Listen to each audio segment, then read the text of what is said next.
5. Hello everyone and welcome to another video with me, 320 Sim Pilot, and today we are going to be taking a look at landing the A320 in a crosswind. We're going to look at what sort of techniques we need to apply, how the airplane handles, and what pilots will be doing on those really challenging crosswindy sort of days. We're going to start this lesson in Keflavik today, which is useful because Keflavik is famous for having quite strong winds but also quite steady winds. As you can see, the airport is just behind us over here, and there's not too much high terrain when you have a westerly wind, which means you can end up with strong crosswinds but not too severe in terms of turbulence, which makes it a good place to practice that technique. So what we're going to do is have a bit of a flight here where we try out landing in some stronger crosswinds and look at what we need to do to achieve that, and we'll also have a look at some other examples. I'll be using the current experimental build of the A32NX, although I know it has changed recently and the development build should have all the same, if not more, features at the moment. As ever, I am a real-world Airbus pilot, but none of this is for any real-world use. It's just to give you some extra context on your home simulations. Right, let's get started.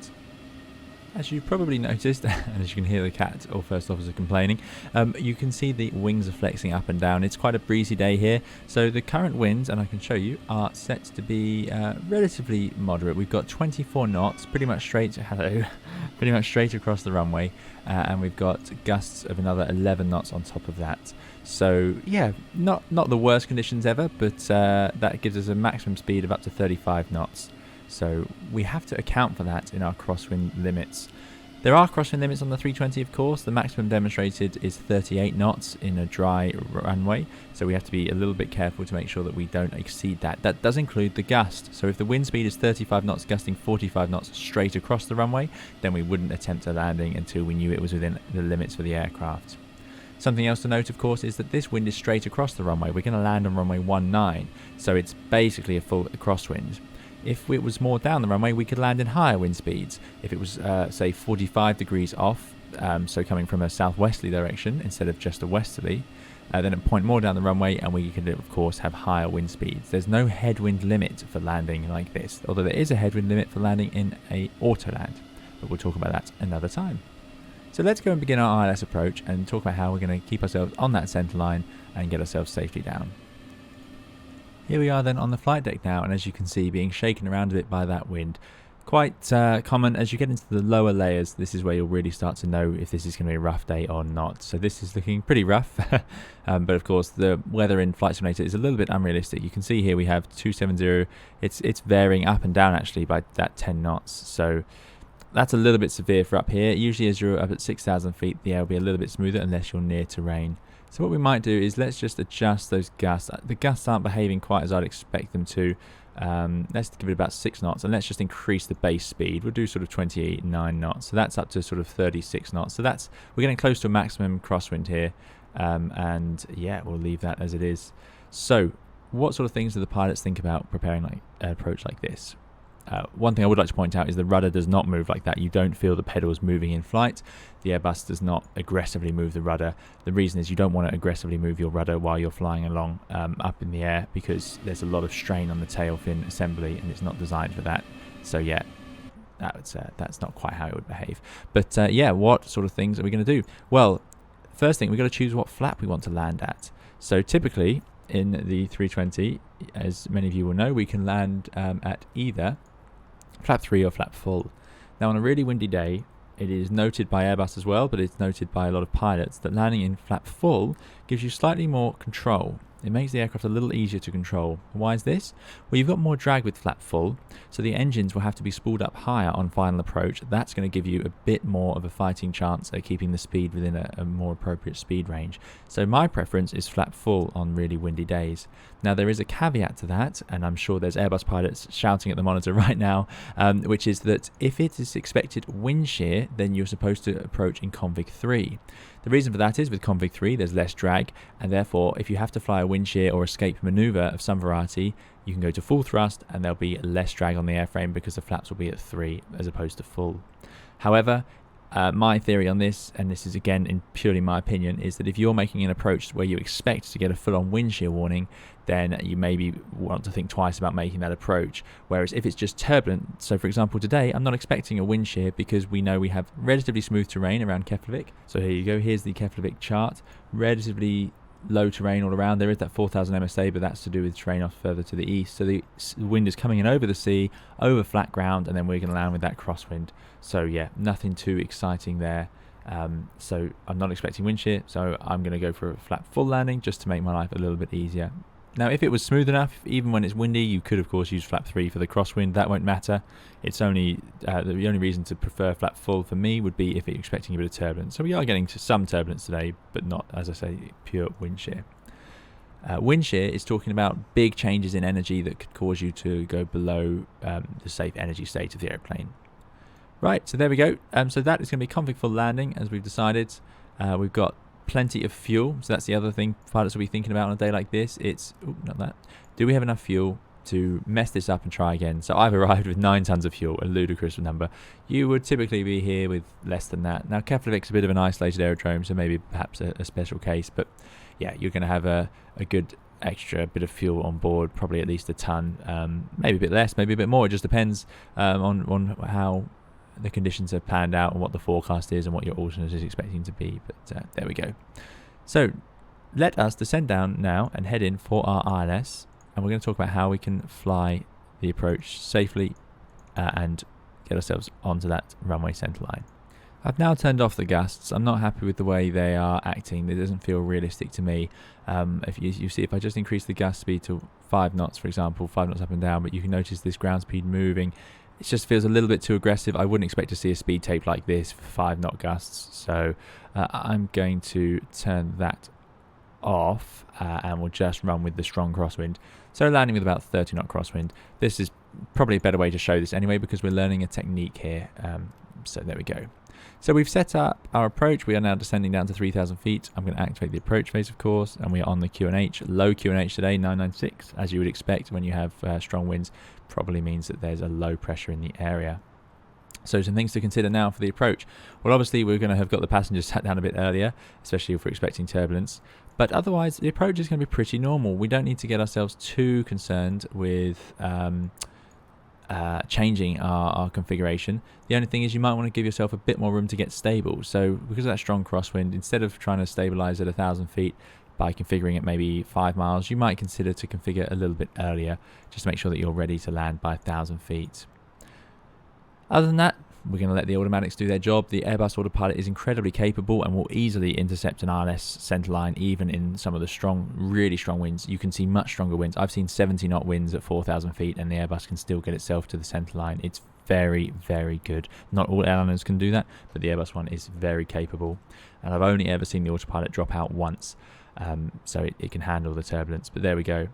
So what we're going to do now is let's just make sure it seems to still not tune the ILS entirely on its own. So we'll just put that in 1103.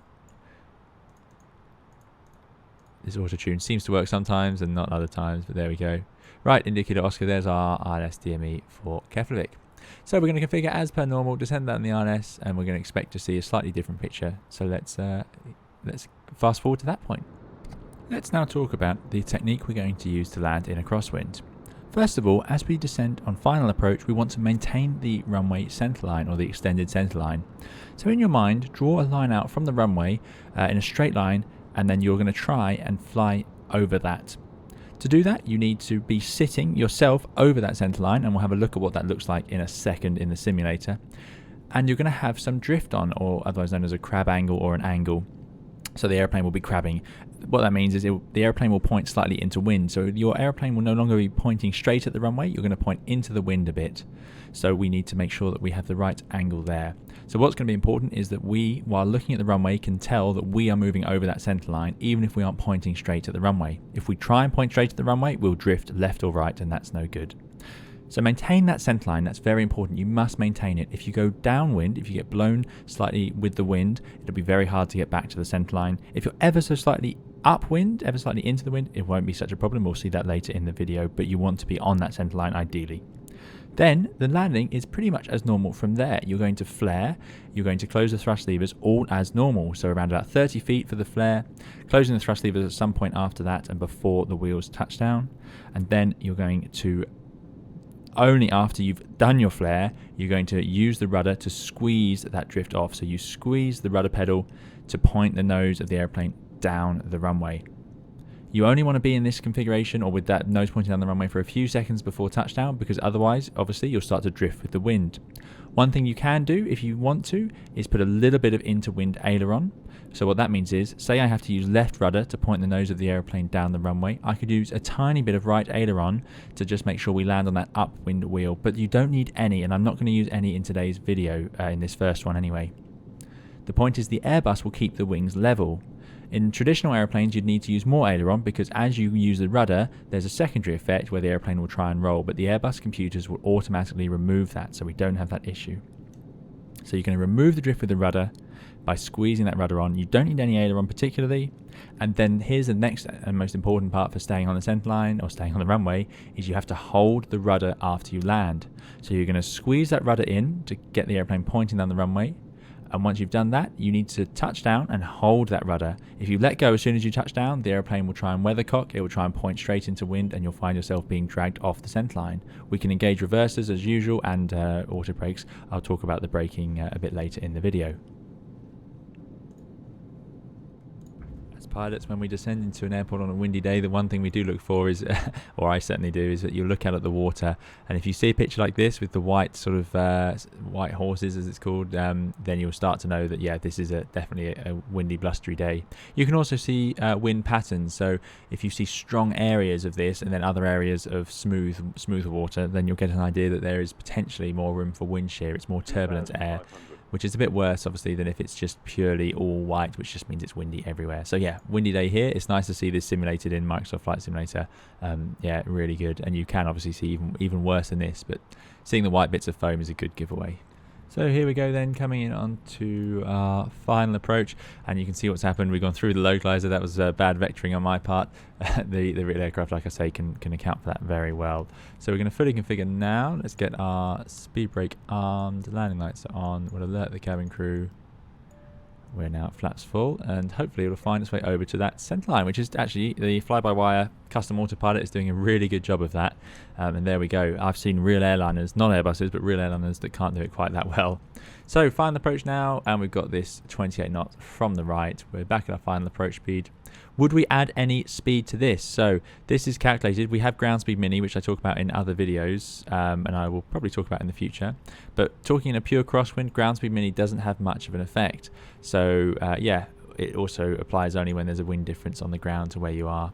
So most Airbus pilots don't like to add any energy onto that, because if we needed it, ground speed mini would do it. You could, for example, put in a bit more extra speed in a pure crosswind in case of strong turbulence. The risk though is that when you come to flare, you'll actually find that you float along the runway and it makes it a bit harder to land. So adding speed is something you have to do very carefully, and there is a limit to what you're allowed to add. You don't want to add more than VLS plus 15, which is 124 plus 15. So I'm going to leave it as it is today because the wind is smooth, so there's no point having that extra energy in there. We can have that other autopilot as well. And now I need to think about landing. So let's take out the autopilot and talk about it. So what you've got to do is imagine this runway centerline is extending out. So that's the way to keep yourself on the centerline. In the Airbus, we don't need to sit either side of that centerline. We need to put the airplane exactly on that centerline. So what I'm going to do, I can see that that centerline is out to my right, so I'm going to move over to the right a bit and get myself back onto it. The key to landing in a crosswind is that we land it with ourselves sitting on that centerline. Worst case scenario, if you're going to be either side of the centerline, be slightly upwind of it. So the wind is from the right, so I want to be slightly right of the centerline, worst case. But again, in the 320, the best thing to do is just be on that centerline. So now I'm ever so slightly right, so let's get ourselves perfectly on it. And if you're using an RS, then that'll be absolutely fine. So keeping ourselves sat right on that centerline, it gets easier as we get closer in because now I've got those lead-in lights. Now I'm looking out towards the end of the runway, and that's the easiest way to judge whether you are perfectly on that centerline or not. And there's traffic on the runway, typical. This is Microsoft Flight Simulator. I thought I turned off all the traffic, but there we go. So now we're getting into the later stage. So we start our flare. Still with the drift on, now removing the drift using the rudder, don't need any aileron, let it touch down, there's the touchdown, reversers and spoilers as normal. Now I'm having to hold that rudder in, holding that left rudder. I use left rudder to bring the nose to the left, of course, in the flare, so I need to still use that left rudder on the rollout to stop the aeroplane trying to turn to the right.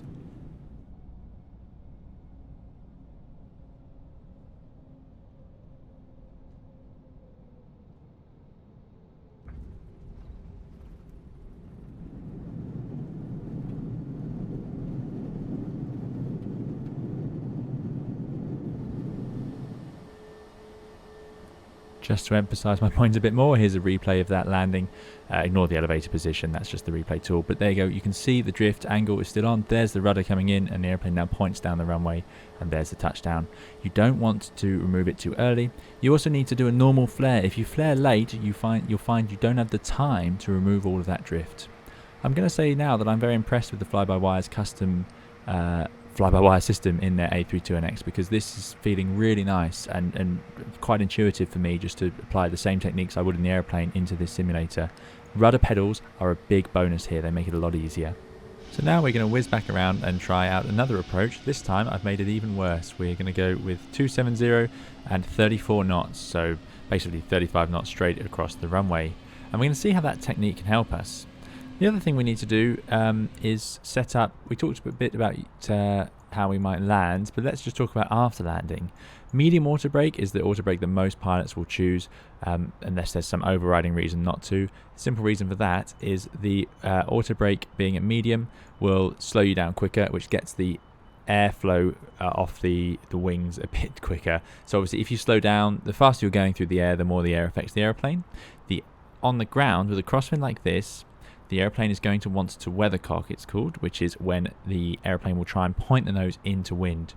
So we're landing southerly, and the wind is from our right. So after we land, the nose of the airplane is going to really want to turn to the right. And that's quite simply because we are like a weather vane. We have this big fin at the back to keep us stable, but the problem with that is it's going to pick up that wind and try and point the nose into it, which is exactly what it's doing right now, which is how we keep ourselves pointing forward. So, you know, it's a great feature, but it's not going to help us out as we try and convert from flying to driving along the ground. So what do we do about that? Well, medium auto brake will help because it will slow us down a bit quicker, which just removes some of the airflow from these flying surfaces a little bit quicker, and that will enable us to get the brakes and the wheels to control us sooner as well. So that's what we'll do. I'm also going to use max reverse initially, but the reality is if the runway's dry, the reverse isn't going to make too much difference, and there is one big possible downside to using reverse, which is if you do use max reverse, and you may need to, remember the runway may be so short that you need to do it, but essentially if you land with a strong crosswind and you're using max reverse, the reversers can actually drag you off the runway as well. So if you find yourself being pulled off the center line whilst using reverse thrust, you can bring that reverse thrust back to reverse idle. Not forward idle, just reverse idle until you can get yourself back to that center line and then re-engage it. But that's quite a complicated topic to try and visualize in the simulator, and quite a rare thing to see actually as well. So using low reverse or idle reverse is quite typical even on a crosswindy day. If it's a dry runway, if it's soaking wet, then that's a different story. So let's slow ourselves down and get ourselves prepared for the approach. Here we are then coming in on final approach once more. Let's go to flaps 2, and we're going to talk about now some other little tips and tricks. So we talked about the flare and how we leave the airplane with the drift on in the flare. Then after we flare, we can remove that drift using only the rudder. We don't need the aileron, although we may want to input a little bit. And then we'll touch down and use the rudder to keep ourselves straight on the runway. Let's talk about lining ourselves up with the center line, because this is something that people can struggle with. Now, of course, using the ILS here is the easy way because I can simply line myself up with that localizer. So let's let the airplane line itself up. Let's configure fully and just give ourselves a nice long final approach to see this. So we go flaps 3, on those speed brakes. Last thing to do will be flap 4. So, as you can see, we have to fly the approach with drift on. We don't fly uncoordinated. We don't point down the runway with any sort of bank, which is called side slipping. That produces a lot of drag on the airplane. In the Airbus, we fly just like this. And you can see my heading is 211, but my track is 196, something like that. And from the chart, the inbound course should be 194. So that's about right. Let's go to flap 4. you can see that 35 knots wind from the right. So, of course, expecting that runway to be off to the left of the window. And you know it's a really bad windy day when you can see the runway out of one of the side windows, which does very occasionally happen. More likely, of course, if we had the wind the other way around and we were looking over here for the runway, which can happen. But there we go. So, here we go, final approach then, and we are going to keep this picture in our minds. Now, I'm using a strong crosswind here. For those of you just starting out, you may want to, I would recommend using less and just build it up a little bit. But the trick is keeping yourself constantly moving over that extended centerline. So I can see the runway. If I draw in my mind, if I draw this line out, so I go all the way out like this, it's going right underneath me now. It's not coming through the screens, it's going underneath me, which is the important point. Now you must remember, in flight simulators at home, this is a little bit trickier than a real aeroplane or a flight simulator at the airlines, where they have 3D or collimated screens where you actually can focus in the distance and all sorts. But there we go. I can just about see that this line is going to run right underneath me or my seat, because it's going to run through here and then through here, which is great, obviously, at that angle. As I said, we can either be slightly upwind or on the center line. I would recommend being on the center line. It's going to be the best way to do it. So let's take out the autopilot and let's turn off the RNS now. Let's pretend we're not using it. And now let's try and keep that technique. So I can turn off the flight directors 2. We'll have the bird on. So the bird is another way, of course, and now you can see where the bird is all the way over there because it's flying that track. We need the track of 194, I think. But there we go. So you can see how far over that drift is, which is what we'd expect. No problem there.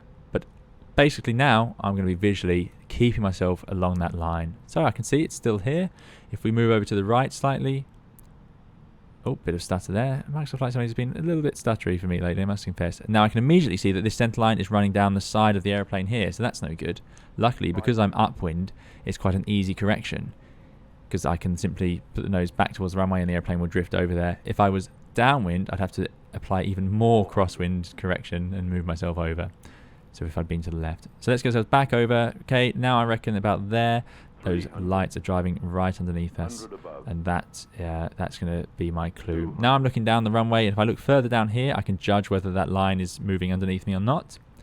Keep it descending down now. I'm going to just keep myself on it. If I'm ever so slightly upwind now, it won't matter too much.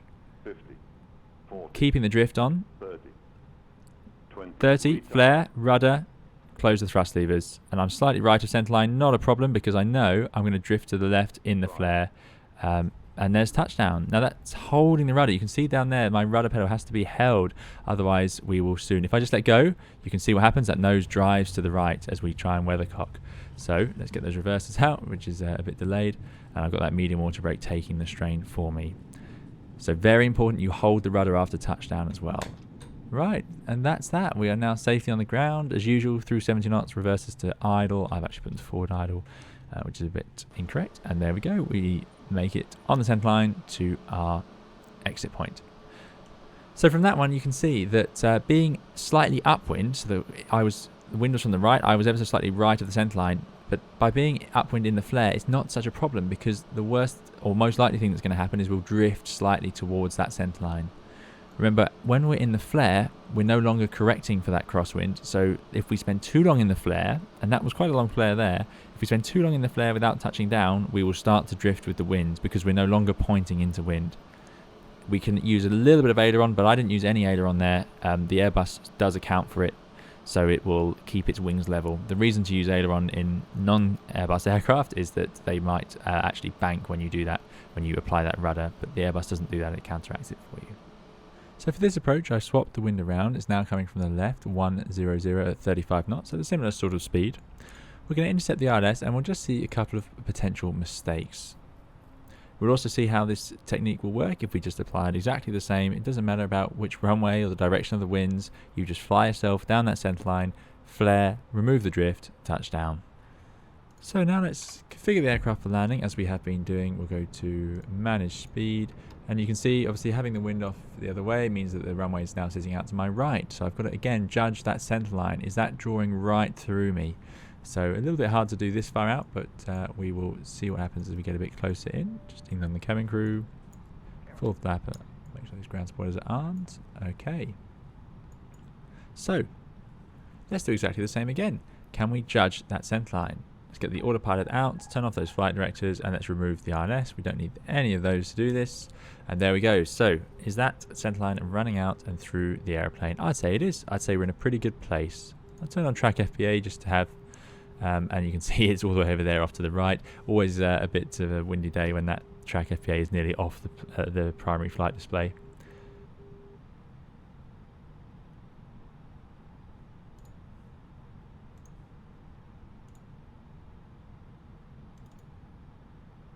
And as you can see, now I've started to drift downwind.